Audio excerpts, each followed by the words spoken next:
when Eddie Nketiah broke through the academy to the Arsenal first team under Arsene Wenger, I couldn't help but be excited. And the first season for Arsenal, although his goals weren't anything crazy, scoring only 2 goals in 10 professional appearances, he showed glimpses of the potential he had. And at times he had us Arsenal fans convinced that we had our striker for the future, and that whenever Aubameyang and Lacazette left, that Nketiah would be ready to stand in as our number 1 striker. But 6 or so years later, we are kind of at a crossroads with Eddie, and he has proven a capable backup for us, going on some outstanding runs of games, but in the same breath, he's just not bringing much to the team when he isn't on the score sheet. So what should Arsenal look to do with Eddie Nketiah in January? Especially with the fact that we already have Jesus and are heavily interested in other strikers around Europe like Ivan Toney. Where does this leave Nketiah? Where does Nketiah lie if we do get another striker in January? Well, that's what we will be talking about today. So what's going on, everyone?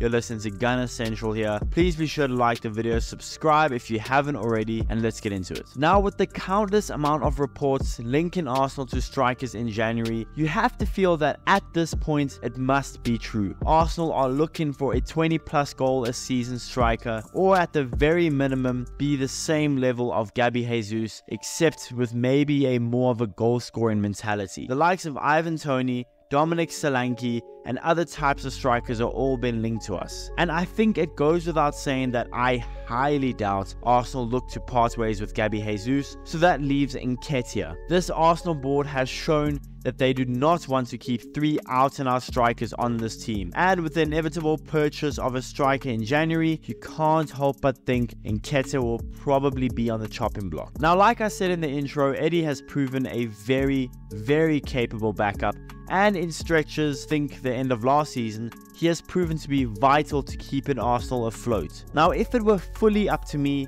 I would lean more towards keeping Nketiah regardless of us getting a striker in January. Now, unless an offer comes in that is a good amount, say £35 million, then I don't see a need to sell him. I'm not really in agreement, and I don't think Arsenal should be in the business of selling players just because, I suppose. Not only that, but Gabby Jesus has proven it difficult for him to stay fit throughout a season, so even if we do get a striker in January, you would still think that Eddie should stay at least until the summer to provide extra cover in the striker department. But like I said, the Arsenal board has already shown their unwillingness to keep a 3rd striker around, and all the reports of Arsenal shopping Eddie around shows that the board do want a striker in January, and if they acquire that striker, that they would be keen then to move on from Eddie. Again, I just think that letting Eddie go in January is just an unnecessary signing that would deny us some extra insurance up top. Now, yes, I think it's a fair comment to say that outside of scoring, Eddie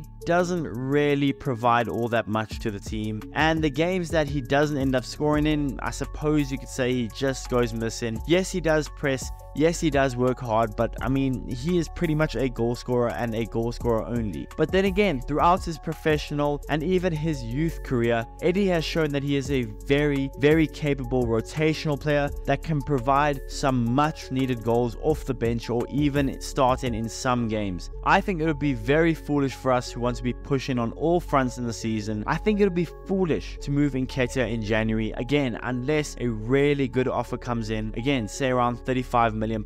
Otherwise, I think we keep him as a 3rd choice striker at least until the summer. So after saying this all out loud, maybe a part of me doesn't believe the reports despite them being so many. I mean, I don't know, I just think it's a really unnecessary move in the middle of a season that we want to push on all fronts, maybe get a Premier League, maybe go far in the Champions League. I just think it's an unnecessary move. It doesn't hurt anyone keeping Eddie around as a 3rd choice striker at least until the summer. Again, unless Eddie really wants to leave or a good offer comes in, I don't see a need to sell him. Now, I'd be a lot more open to the potential of moving Eddie Nketiah in the summer, but again, we are smack bang in the middle of a season, so I just think it would be foolish and unnecessary to part ways with Eddie Nketiah. And again, that's what's making me question these reports, and I know there are so many of them, but it's making me question the validity of them. But then again, when all of us Arsenal fans thought it wouldn't harm anyone in keeping Balogun around, they sold Balogun because they don't want to have 3 strikers. So unfortunately, I do think if we do get Ivan Toney in or Dominic Solanke or whoever up top,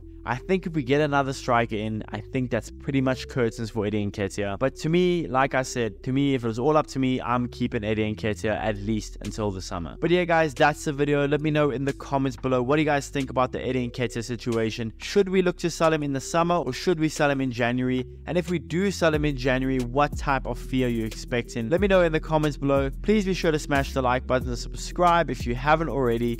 And I'll see you guys in the next one.